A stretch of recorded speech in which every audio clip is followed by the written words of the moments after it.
আসসালামু আলাইকুম রহমতুল্লাহ। প্রিয় দর্শক, কেমন আছেন? আশা করি ভালো আছেন। প্রিয় দর্শক, সরকারি কর্মকর্তা কর্মচারীদের নতুন বেতন কাঠামো নির্ধারণে পে কমিশন গঠন। বিশেষ প্রতিবেদক, ঢাকা, আপডেট 24 জুলাই 2025, 4টা 2। প্রতিবেদনটি প্রথম আলোয় প্রকাশিত হয়েছে।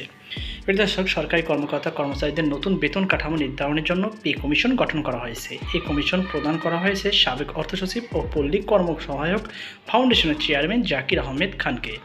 এই কমিশনকে 6 মাসের মধ্যে প্রতিবেদন দিতে বলা হয়েছে। আজ বৃহস্পতিবার অন্তর্বর্তীকালীন সরকারের উপদেষ্টা পরিষদের সভায় এই কমিশন গঠনের সিদ্ধান্ত হয়। সভায় সভাপতিত্ব করেন প্রধান উপদেষ্টা অধ্যাপক ডক্টর মোহাম্মদ ইউনূস। প্রধান উপদেষ্টার প্রেস উইং এ তথ্য জানিয়েছে।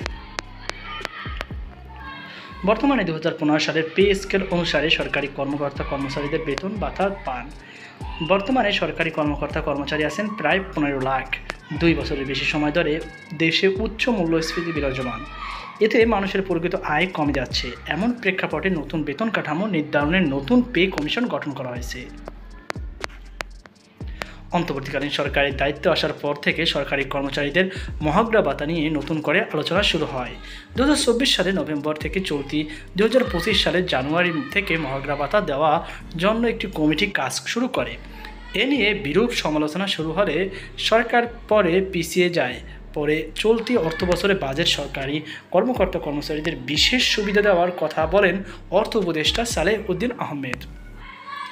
বাজেট সংক্ষিপ্ত সার অনুযায়ী চলতি 2025 ও 26 অর্থ বছরে সরকারি কর্মকর্তাদের বেতন বাবদ 13,483 কোটি ও কর্মচারীদের বেতন বাবদ 30,048 কোটি টাকা বরাদ্দ রাখা হয়েছে। তাদের বেতন ভাতা বাবদ বরাদ্দ 41,153 কোটি টাকা। বেতন ভাতায় মোট বরাদ্দ করা হয়েছে 84,684 কোটি টাকা। চলতি 2024 ও 25 অর্থ বছরে মূল বাজেটে সরকারি কর্মকর্তাদের জন্য মোট বরাদ্দ ছিল 82,977 কোটি টাকা। সেই হিসাবে বেড়েছে 1,707 কোটি টাকা। তো প্রিয় দর্শক, এই ছিল আমাদের সর্বশেষ আপডেট। সকল আজকে পর্যন্ত আল্লাহ হাফেজ।